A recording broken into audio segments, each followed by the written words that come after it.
Le soleil matinal peignait de longues ombres sur la ferme en difficulté de Daniel Crawford. À 42 ans, Daniel connaissait le langage des pannes mécaniques, une expertise acquise par nécessité et des années à maintenir de vieilles machines avec espoir et prière. Ce matin-là, un moteur crachetant sur la route poussiéreuse attira son attention.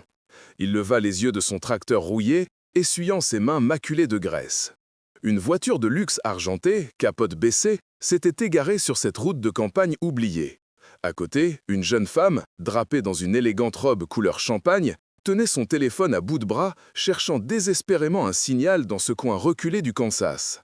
Ses cheveux blonds captaient la lumière naissante, et même de loin, la frustration de sa posture était palpable.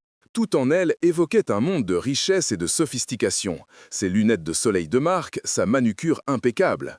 Elle était aussi déplacée sur cette route que la plus délicate des roses dans un champ de blé, un contraste frappant entre deux mondes que tout semblait opposer. Le premier réflexe de Daniel fut de s'occuper de ses affaires.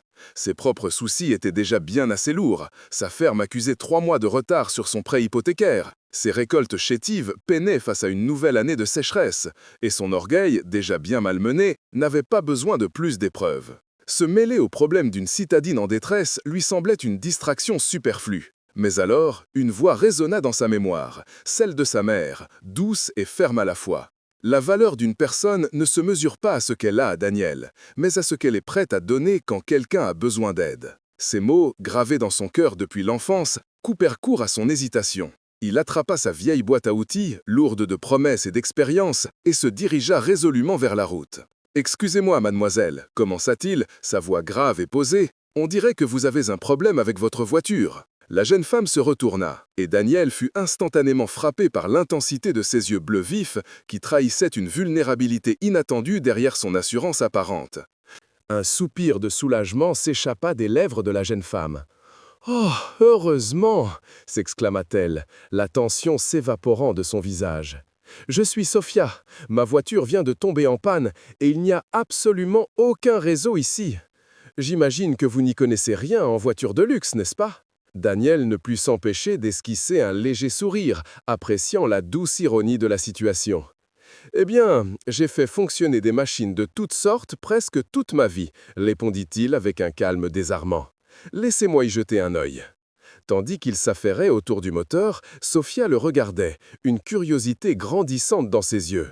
Elle avait abandonné la vaine tentative de capter un signal, son attention désormais entièrement tournée vers cet homme simple aux mains habiles, intrigué par son savoir-faire. « Vous habitez par ici » demanda Sophia avec une curiosité sincère. « Je suis né et j'ai grandi dans cette ferme là-bas » répondit Daniel, désignant sa modeste propriété. « La 4e génération a travaillé cette terre. »« Ça doit être agréable d'avoir des racines aussi profondes » murmura Sophia. « On dirait que tu n'as pas vécu ça. » Sophia hésita. « Non, mon père et moi, nous évoluons où l'on connaît votre fortune avant votre nom.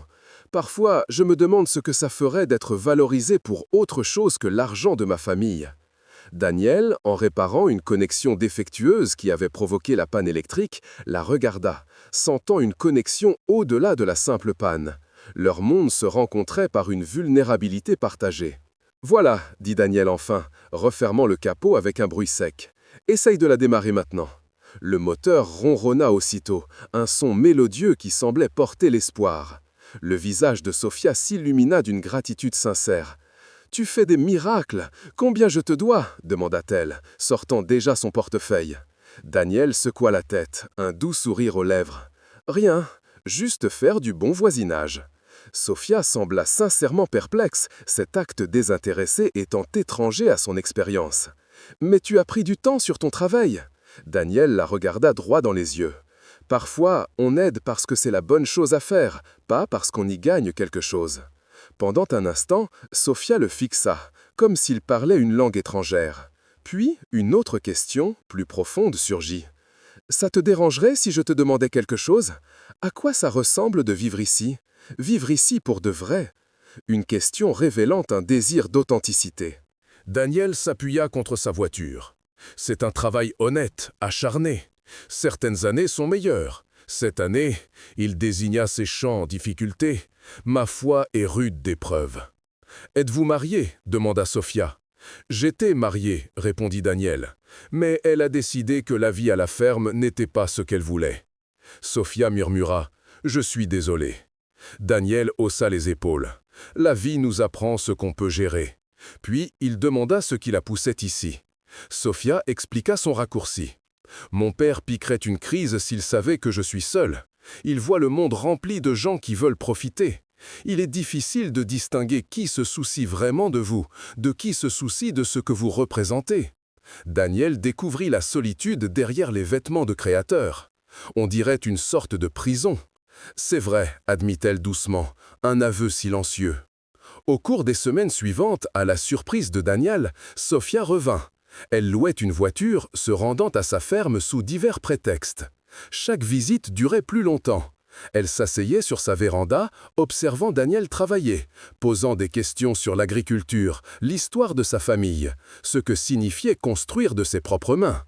Lentement, un lien inattendu se tissait entre eux, forgé non par l'argent ou le statut, mais par une curiosité mutuelle et un respect grandissant.